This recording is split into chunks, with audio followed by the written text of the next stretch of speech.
श्री हरिवायुगुरुभ्यो नमः. ओम नमो भगवते वासुदेवाय. आदौ देवकी देवी गर्भजननं गोपीगृहे वर्धनं मायापूतनिजीवितापहरणं गोवर्धनोद्धारणं कंसच्छेदनकौरवादिहननं कुन्तीतनूपालनम् एतद्भागवतं पुराणकथितं श्रीकृष्णलीलामृतं. श्रीगुरुभ्यो नमः. नमस्कार मंडळी, कसे आहात तुम्ही सगळे? काल भगवंतानं अवतार घ्यायचं ठरवलंय बरं का. आनंदाची बातमी आहे सगळ्या देवगणांसाठी.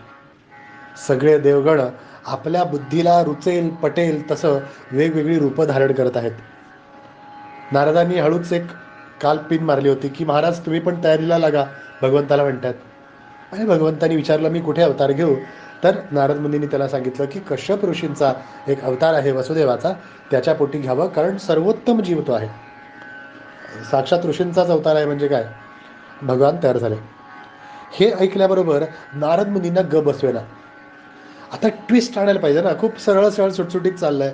म्हणून नारद मुनी ताबडतोब सगळ्या देवांची सेटिंग झाली, ते कंसाकडे गेले. बरं, ही कथा भागवतात नाही, हरिवंशामध्ये आहे. कंसाकडे गेले. कंस उपवनामध्ये आपला जे शरीर सौष्ठव होतं ते बलदंड करत होता, त्याच्या असुर सेनेबरोबर चर्चा करत होता. बरं, त्याला द्वारका नावाची, मथुरा नावाची जी नगरी होती, त्या नगरीचे राजा होते राजा उग्रसेन. महाप्रतापी होते, धैर्यवंत होते, दानी होते. आणि त्यांचा हा मुलगा कंस. कंस वरकरणी चांगला होता, पण मनामध्ये अधिराज्य गाजवणे आणि भयंकर मदमस्त अहंकारी असा कंस होता. कंस हा अत्यंत गोड बोल्या होता. बघा, जगामधल्या माणसांचं प्रतीक कसं असतं तसंच आहे तो कंस. तुमच्याशी अत्यंत विनम्र गोड बोलणारी माणसं ना कधी कधी खूप मोठा धोका देऊ शकतात. हा कंसाचं एक सिस्टीम होती, जगात जे काही सर्वोत्तम होतं ते माझ्याकडे पाहिजे. आणि म्हणून तो जगभर फिरून ज्या ज्या लोकांच्याकडे विशेष शक्ती होत्या, कोण मल्लयुद्धात श्रेष्ठ आहे, कोण जादू करण्यामध्ये, कोण वेगवेगळी रूपं धारण करण्यामध्ये, कोण चलाख आहे, चतुर आहे, अशा सर्व असुरांना कंसानी दोन ऑप्शन ठेवले होते. एक तरी त्याच्याबरोबर युद्ध करायचं, कारण कंस स्वतः पराक्रमी होता, किंवा त्याचा दास व्हायचा. बरं, दास व्हायचं म्हणजे काय? तर कंसाने सांगितलं होतं तुमची सगळी चैन मौज आम्ही करू, मला गरज असेल तेव्हा तुम्ही यायला पाहिजे. आजही असे बरेच राजे आहेत की जे जगातले सगळ्यात उत्तमोत्तम शस्त्रास्त्र आपल्या शस्त्रागारात ठेवतात. अरे, तुमच्याकडे एक छोटासा हार्ट अटॅक आला तर गचकन जाणारी माणसं तुम्ही, मोठमोठे करोडो रुपयाचे महाल बांधताय, लोकांना इतका उपद्रव देताय. असो, असा ह्या कंसानी सगळी सेना एकत्र केली होती. आणि बरोबर नारद मुनींना माहिती होतं की पहिलं टार्गेट कंस असणार आहे भगवंताचा, कारण त्याचाच उपद्रव जास्त होता. आणि त्याच्या खाली हे काही लोक असतात बघा, काही मोठे लोक असतात की ते इतके बिघडलेले असतात की ज्यांना ज्यांना बिघडायचं आहे ना ते त्या मोठ्या लोकांच्या खाली जातात, आणि मग त्यांच्या पार्ट्या त्या मोठ्याच्या वरदहस्ताखाली. तसंच कंसाच्या खाली सगळ्या जगातले उच्छाद म्हणणारे विध्वंसक, विचित्र आणि दुष्ट लोक एकत्र आली होती. नारद मुनी पटकन कंसाकडे गेले. कंस उपवनामध्ये मल्लयुद्ध त्याचं प्रॅक्टिस चाललं होतं, आणि त्याला कोणीतरी सांगितलं एक महान तेजस्वी ऋषी आलेले आहेत. कंस म्हटला काहीतरी चुकलं आहे अपॉइंटमेंट आपली, आपल्याकडे ऋषी विषयी येत नाही जनरली, म्हणजे कोणीतरी दुष्ट असुर वगैरेच मीटिंग घ्यायला येतात. असो, पण ऋषी आलेत म्हणून सन्मानयुक्त कंस त्यांच्याकडे गेला. उपवनामध्ये त्यांच्यासाठी बसण्यासाठी उत्तम एक लाल रंगाचं आसन त्यांना दिलं, आणि त्यांचे पाय वगैरे धुवून त्यांची विचारपूस केली, खाली खुशाली विचारली, आणि म्हणाले महामुनी तुमचं आमच्याकडे येण्याचं काय आहे कारण? तर नारद मुनींची भाषा महान छान बरं का, एकदम चतुर नारद मुनी. नारद हे भगवंताचे अवतार आहेत, लक्षात ठेवा. त्यामुळे कळ लावे नारद मुनी होते, म्हणून बऱ्याच गोष्टी सिद्ध झाल्या, ते करता आल्या. नारद मुनी म्हणले अरे कंसा, मी तुला खूप दिवसापासून तुला फेसबुक किंवा त्या ट्विटरवर फॉलो करतो यार, मी तुझा भयंकर जाम फॅन आहे. हां, कंस एकदम खुश झाला. काय म्हणाले? अहो नाही रे, तू किती विद्वान, किती हुशार, बलदंड, चांगल्या शरीरयष्टीचा, हा कौतुक वाटतं तुझं. पण आत्ताच ना मी एक मीटिंग होती वरती, ॲन्युअल जनरल मीटिंग, ते अटेंड करून आलो आत्ता मी, आणि पाहिलं तर त्याचा अध्यक्ष होते भगवान विष्णू, ज्यांचा तुला मनामध्ये कुठेतरी राग आहे ना, मला माहिती आहे, मला माहिती आहे. तर त्या सगळ्या देवांनी म्हटले की तुझं काहीतरी उपद्रव देतोस म्हणे तू लोकांना, ह्या काय वेडीच आहेत कर्मकांड करत बसणारे, बरोबर आहे तू करतोस ते. त्यामुळे ह्या लोकांना त्यांनी ठरवलंय की तुझ्यासारख्या सगळ्या लोकांचा नाश करावा, वध करावा, म्हणून भगवंताला प्रार्थना केली. आणि भगवान म्हणे अवतार घेणार आहेत, सावध राहा बाबा तू. कंस म्हणाला, काय म्हणाला, माझ्या एकट्या मराला तेवढी लोक सगळी एकत्र आली होती. हॅट, मला काय फरक पडत नाही. हा, येऊ दे भगवंताला, काय करणार आहे तो. अरे भगवान भगवान म्हणून तुम्ही डोक्यात सोडून ठेवलंय त्याला, काही जमत नाही त्याला. जरा इतिहास काढून बघा, कोणाच्या तरी खांद्यावर बंदूक ठेवून चालवतोय तो. हा हा हा. अहो माझ्याकडे इतके भयानक भयंकर अतिबलशाली लोक आहेत. हयग्रीव आहे, केशी आहे, धेनुक, अरिष्ट, वृषभ, पूतना, कालियादिक नाग, प्रलंब, हा हा हा, या व्यतिरिक्त अनेक शक्ती माझ्याकडे आहेत. माझ्याकडे प्रचंड बल आहे, ताकद आहे, ऐश्वर आहे, सेना आहे. माझा काय वाकडं करू शकणार आहे तो. हा, नाही फरक पडत, नाही घाबरत. नारद मुनी म्हणले, अरे हो तेच मी बघितलंय, तुझं सगळं सेटिंग आहे, पण तो लबाड आहे रे. तो विष्णू म्हणताना तू भयंकर चॅप्टर आहे, त्यामुळे तू सावध राहा बाबा, असं म्हणून नारद मुनी त्याला सांगितलं. ह्याला मनात थोडी घाबरला तो. जेवढे काही मोठी मोठी लोक खूप सिक्युरिटी आहे वगैरे म्हणतात ना, लक्षात ठेवा सगळ्यात घाबरटती असतात. कारण त्यांच्याकडे खोने लायक बहुत कुछ आहे. किती सुंदर आहे बा. गरीब बिंदास झोपू शकतो, कारण त्याच्याकडे हरवण्यासारखं काहीच नाही. श्रीमंत बिंदास नाही झोपत. त्या प्लॉटवर काय चाललंय, त्या घरात काय झालं, ती फॅक्टरी बरोबर आहे का, कुलूप लावलं असेल का, हे टेन्शन सतत असतं. कंस म्हणाला, त्याला आतमध्ये ती भीती होती. त्यांनी सगळ्या आपल्या मंत्रिमंडळाला बोलवलं, नारद मुनींचं हे वाक्य सांगितलं आणि म्हणलं, आहे काही काळजी करायचं नाही म्हणले. कंस स्वतःच सांगतो त्यांना, मी आहे ना, तेव्हा तुम्ही सगळ्यात तयार सिद्ध राहा, प्रॅक्टिस बिक्टिस रोज जिम बिम करून एकदम टाण राहा, कारण आपल्याला कधी पण हे येऊ शकतं. बघूयाच तो विष्णू काय करतो. आणि हे काही कालावधी गेला, सगळ्या देवतांनी अवतार वगैरे घेईपर्यंत उगाच नारद मुनींनी ट्विस्ट त्याला, पायात साप सोडले म्हणतात की रे, आज नागपंचमीला तसं साप सोडला त्याच्या पायात. पुढे काही दिवसांनी कंसाची एक बहीण होती, तिचं नाव देवकी. देवकीचं लग्न करायचं ठरलं. किती चांगला होता कंस बघा. लग्न करत असताना राजा उग्रसेननं विचारलं कोणाबरोबर लग्न करायचं, तर कंसानं निवडलं वसुदेवाला. वसुदेव एक साधा मंत्री त्यांच्या हाताखालचा. उग्रसेन म्हणाला, अरे आपण एखादे छान राजकुमार वगैरे बघू. तर कंस म्हणतो की बघा किती सुंदर मेसेज सांगतो. कंस म्हणतो, मुलगा किती श्रीमंत आहे, किती शिकलेला आहे, त्याच्याकडे प्रॉपर्टी किती आहे, हे बघून लग्न करू नये. कंस सांगतो बरं का. तो म्हणतो, मुलगा किती कर्तृत्ववान आहे, किती धर्मनिष्ठ आहे ते बघा. धर्मनिष्ठ असणारा गरीब माणूस चालेल, कारण माझ्या बहिणीला तो सुखात ठेवेल. पण लई मोठा आहे, लई पैसा आहे आणि भरपूर श्रीमंत आहे, पण व्यसनी आहे, पण रोग आहे त्याला काहीतरी, पण तो नको ते धंदे करतो, मग काय उपयोग. काय सुंदर सांगितलं बघा, हे शास्त्रच असं आहे. त्यामुळे एका राजकन्येचा विवाह एका साध्या मंत्रीबरोबर ठरवलं. तो कंस म्हणतो की वसुदेवाचा एक गुण मला भयंकर आवडतो, तो म्हणजे तो सत्यनिष्ठ आहे, सत्यवचनी आहे. तो कधीच असत्य करत नाही, बोलत नाही आणि अधर्म करत नाही. सत्यम वद धर्मंचर. CA आणि CS लोकांचं हे ब्रीदवाक्य आहे. National institute of chartered secretary आहे, चार्टर्ड अकाउंटंटचं काहीतरी एक हे आहे ना, त्याचं सत्यम वद, खरं बोलावं, धर्मंचर, धर्माने वागावं. काय सुंदर कंस म्हणतो, असा मुलगा बघा. आणि म्हणून वसुदेवाबरोबर त्याचं थाटामाटात लग्न झालं. आणि कंसाच्या बहिणीचं लग्न म्हणजे काय, हा हा, सगळं सृष्टी सजवून टाकली होती. सगळे मोठमोठाले राजे, सगळे, कोणीही 15 दिवस गावात चूलबंद कार्यक्रम होता. हवं ते पक्वानं करून कंसानं स्वतः जातीनं सगळ्यांची सेटिंग लावून खूप सुंदर लग्न लावून दिलं. देवकी त्याची अत्यंत लाडकी होतीच. त्यामुळे त्यांनी लग्न लावून देताना वसुदेव आता तिची बिदाई होणार, मुलगी जाणार, तेव्हा वसुदेवाला सांगितलं, एक वसुदेव मला वचन दे, कोणत्याही परिस्थितीमध्ये तू माझ्या बहिणीचं रक्षण करशील. वसुदेव म्हणला, ठीक आहे. अरे माझी धर्मपत्नी आहे ती, धर्मानं पत्नी. जी पत्नी धर्मानी असते तिचं रक्षण केलं म्हणजे तो सुद्धा धर्मच आहे, लक्षात घे. त्यामुळे धर्मपत्नीला, धर्मपती जनरली नाही ऐकलं आपण कुठे, धर्मपत्नी असते.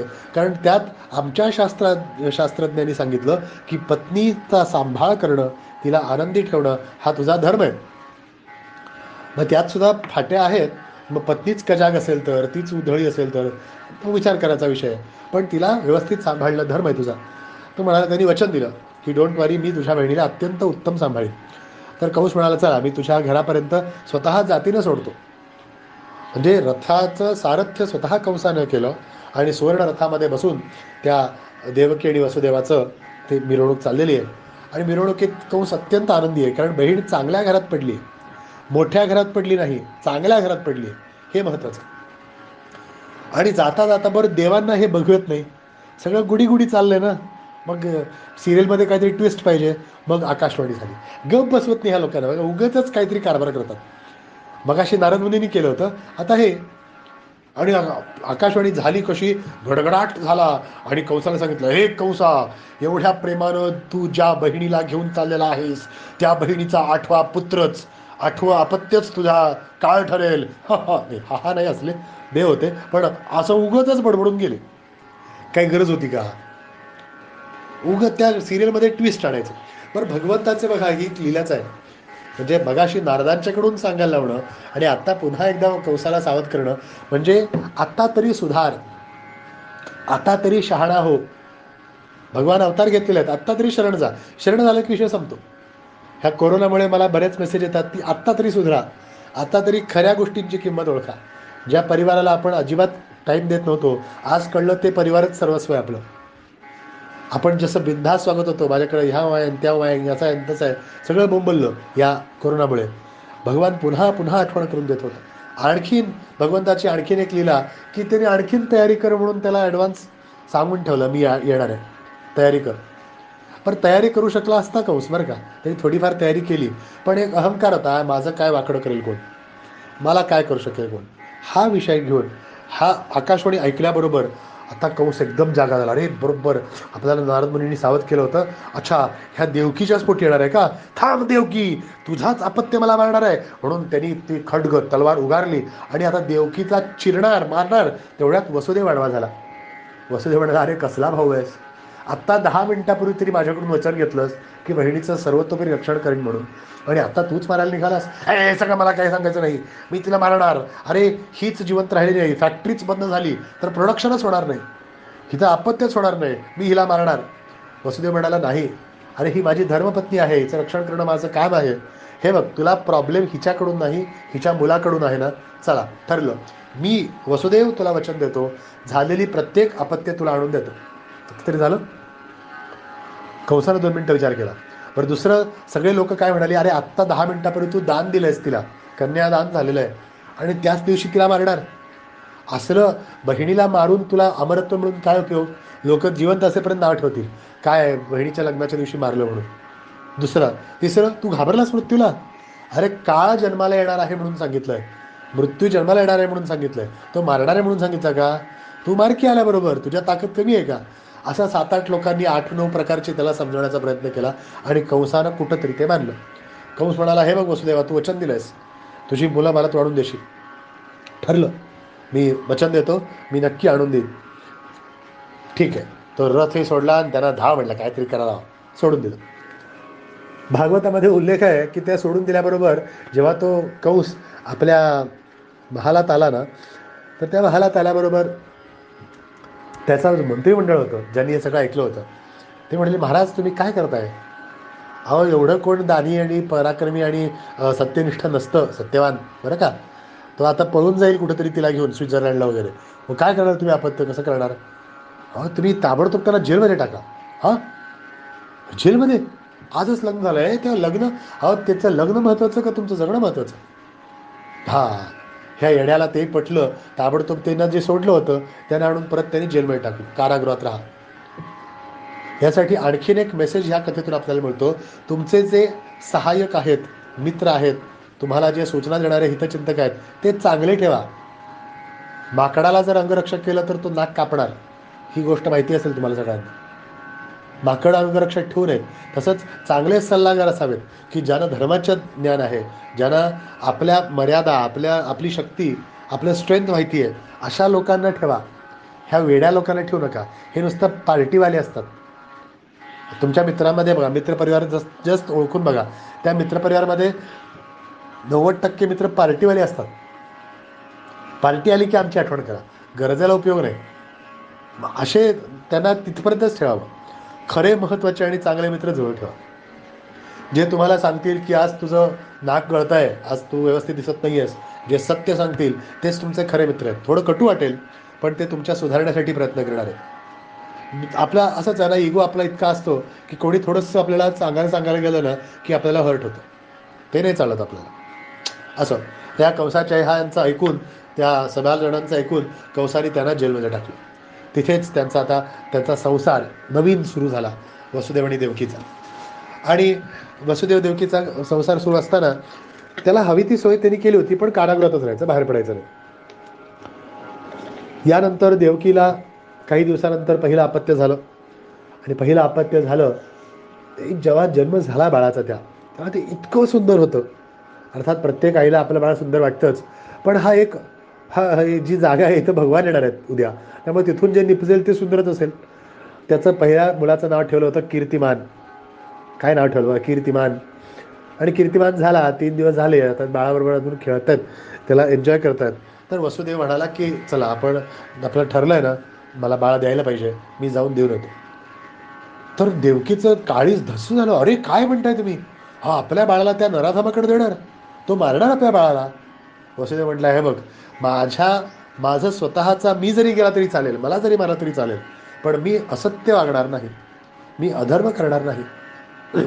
भगवान येणार आहेत त्याच्या पोटी म्हटल्यानंतर तो एवढा सत्यशील असलाच पाहिजे. मग त्यांचा बराच वादविवाद झाला. त्याने परत एक छोटी गीता सांगितली तिला, अगं कोण सत्य आहे, कुठलं मुलगा, काय सगळं खोटं आहे गं, माया आहे ही, असं सगळं समजवण्याचा प्रयत्न केला. पण शेवटी आईचं काळीच.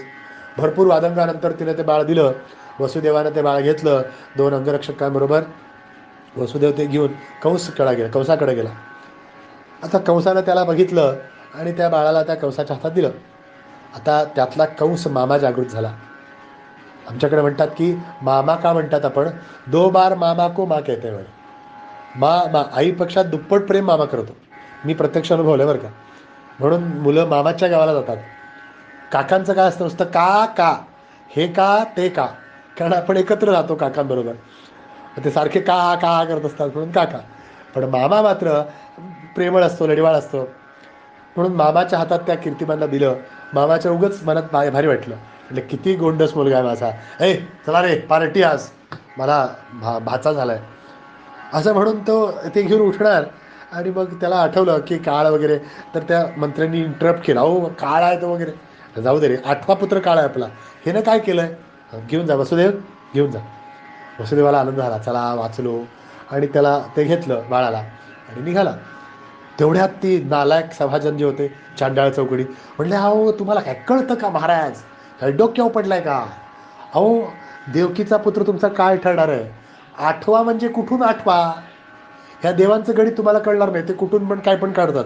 तुम्हाला ते हिरण्यकश्यपूची गोष्ट माहीत नाही का, प्रल्हादाची, अहो त्याने किती भारी वरदान मागितलं होतं, त्यातूनही पळवाटा काढून तर आला ना नरसिंह. मग ह्याचे पण काहीतरी भानगड असेल. अहो 8 पुत्र असतील आणि मग खालून वरती 8वा असं म्हटलं तर रिस्क घेऊ नका, हाणा त्याला, मारा त्याला. परत कंसाचं टाकून फिरलं, आय घेऊन या म्हटलं, त्याला घेऊन आला. आणि आता तो इतकी त्याची सडकली होती यांच्या बोलण्यावरून की त्या कीर्तिमानला उचललं, पायाने शिधरलं आणि आपण धुरा आपटतात ना बायका रागाने, असं जोरात आपटून त्याचं डोकं फोडून मारून टाकलं. आहा, विनाशकाले विपरीत बुद्धी. हे रक्ताच्या चिळकांड्या अंगावरती घेतलेला तो वसुदेव मनामध्ये द्रवत रडत त्या दुःखाने पूर्ण होऊन हळूच वजनदार पावलं घेऊन देवकीकडे गेला. देवकीनं त्याच्या चेहऱ्यावरचे रक्त बघून जे ओळखायचं ते ओळखली. खूप रुदन झालं, खूप रडली, खूप वाईट वाटलं. एक झालं. काही दिवसानंतर तिला पुन्हा ती गर्भावस्था आली. 2रा गर्भ, 3रा गर्भ, 4था गर्भ, 5वा गर्भ, 6वा गर्भ, 6 मुलं झाली. 6ही मुलं झाल्याबरोबर अत्यंत दिव्य असणारे ते 6ही मुलांचं घ्यायचं, त्यांचं बाळणपण करायचं. त्यांना बघा, म्हणजे जवळपास 6 ते 7 वर्ष हे दाम्पत्य कैदेत होतं. ते बाळ घ्यायचं, त्या वसुदेवाने त्याला द्यायचं कंसाला. कंसाला त्याच्यावरती प्रेमानं बघायचं, पण नंतर ह्यांचं काय खरं नाही, कुठून बी काही बी आठवा होतं यांचं, आपटलं आणि मारलं. असे 6 गर्भ एका मागोमाग एक मारले. काय करत होता कंस माहिती आहे इथे? कंसाला वाटत होतं मी मुलांना मारलं की मी मृत्यूपासून वाचेन. पण अरे कंसा, असला कंस आपल्या सगळ्यांच्या मनात आहे बरं का. मृत्यूपासून आम्हाला वाटतं की आम्ही मरणार नाही. काही चांडाळ चौकडी रस्त्यावर फिरत असते बघा, गरज असेल तर नक्की फिरावं. पण आम्हाला कसा कोरोना होईल? का कोरोनाला काय डिग्री बघून येणार आहे तुमच्याकडे? का तुमचं जात किंवा सर्टिफिकेट लायसन्स बघून येणार आहे? आता कोणालाही येऊ शकतो. पण नाही, काही वाटतं नाही आम्ही मरणारच नाही. असंच कंसाचं होतं की मी ह्याला बाळांना जर मारलं तर माझं मरणच होणार नाही. अरे हे अमरत्व कुठून आलं? लोक इतकी मोठमोठी इन्व्हेस्टमेंट करतात, इतके मोठमोठे धोका देत आहेत लोकांना, गंडवत आहेत, फसवत आहेत, पैसे घेत आहेत. आजच किती वाईट एक घटना घडली. लहान मुलाला किडनॅप करण्यात आलं, पैसे देत नाहीत म्हणून लहान मुलाला मारण्यात आलं. का? एवढं सगळं घेऊन लेका तुम्ही मरणारच आहे. आणि मरताना आता तरी परवा कोरोनामध्ये त्या अत्यंत गर्भश्रीमंत असणाऱ्या माणसाला जाळायला 4 माणसं आहेत. गर्भश्रीमंत, हजारो करोड रुपयाची प्रॉपर्टी आहे, पण तो बेवारशासारखं जाळलं त्याला कोरोना झाला म्हणून. हे सगळं इथं जे आहे ते इथंच उपयोगी पडणार आहे. आणि इथं आपण किती दिवस राहणार आहोत हा विचार करा. काय हवं? मृत्यूनंतर आपल्याला पुन्हा मग त्रायत आहे, आपल्याला पुनवाचा नरक नको असेल तर आपल्याला चांगले चांगले लोक जोडा. ह्या लोकांचे शुभ आशीर्वाद, शुभचिंतन, त्यांच्याकडून असलेलं आपल्यावरचा अभिमान, आपलं प्रेम हे वाढवा. बरं, बाहेरच्या लोकांचं हो जमत नाही ना, घरच्या लोकांच्या तरी चांगलं वागा. कधी बघावं तेव्हा वाघासारखं डारडूर धडपडत असता, काही गरज नाही. सगळेच नाहीत, काही जण खूप व्यवस्थित संसार करत आहेत. पण बघेल तिथं ती मानसिकता बघतोय आम्ही. प्रत्येक ठिकाणी मला फोन येतात की असं आहे, तसं हे होतं, हे असं ऐकतात, ती तशी वागते. याचा अर्थ आम्ही अमर आहोत असं वाटतंय. हे अमरत्व नाही. आपण प्रत्येकजण हजारो लाखो वर्षापासून हजारो लाखो जन्म घेत आहोत, असं होता कामा नये. म्हणून जे चूक कंस करत आहे ती करायची नाही. मृत्यूपासून घाबरायचं नाही. मृत्यू येणारच. मला एक छान शायरी आठवते. एक बहुतेक मुकद्दर का सिकंदरमधलं गाणं आहे ते. जिंदगी तो बेवफा है, एक दिन ठुकराएगी, मौत मौत मेहबूबा है, साथ लेके जाएगी. असंच आहे. अरे इथली व्यवस्था करा, इथला संसार जोपर्यंत आहे तोपर्यंत मजा करा. आपण काय करतो, रंकाळ्याला गेलो समजा फिरायला, एका पिकनिक स्पॉटला गेलो, तर आपण तिथे जाऊन मृत्यूचं काळजी करत बसत नाही. तिथे जाऊन ती एरिया, आपण तो जो पार्टी आहे ती एन्जॉय करतो, पुन्हा संसारात येतो. तसं आपण हा संसार एन्जॉय करायचा. ज्यावेळेला संसार पॅकअप करायची वेळ येईल तेव्हा सहज जायचं. आपण रंकाळा सोडत असताना अरे माझा रंकाळा गेला असं रडतो का? अरे नाही, असे कित्येक रंकाळे परत येता येतील ना. तसंच संसार आहे. यायचं, मजा करायची, कर्तव्य करायची, भगवंताची भक्ती करून बाहेर पडायचं बघायचं आणि बाहेर निघायचं. निघाली ना लोक, न सांगता काही. काल ज्याच्याशी बोललो तो आज नाही आहे, असं कित्येकदा होतं. म्हणजे कोरोनामुळे तसं नाही, हेही होतं. त्यामुळे जेवढे दिवस आहोत तोपर्यंत सुखाने आनंदाने राहा. आणि अहंकार मदमस्ती करता कामा नये. जी चूक कंसाने केली ती करायची नाही. आणि आज 6 पुत्रांचा वध झालेला आहे. उद्या भगवंताचा अवतार, सुंदर अशी कथा घेऊन पुन्हा भेटू. तोपर्यंत गोपाल कृष्ण भगवान की जय.